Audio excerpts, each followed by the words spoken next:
I've seen 11 doctors. If you include pediatricians in the bad movie. And you actually understand that part of the appeal to Doctor Who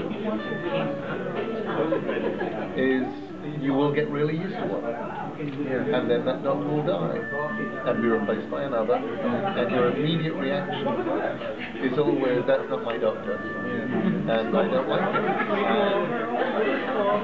Somewhere, you know, 3 or 4 episodes in, you'll go, oh my god, that is the doctor. I remember going, that's not my doctor, I don't like him, and Christopher Eccleston. I remember going, that's not my doctor, I don't like him, sort of, with Tennant. But with Tennant, Russell Davies did something that I thought was very, very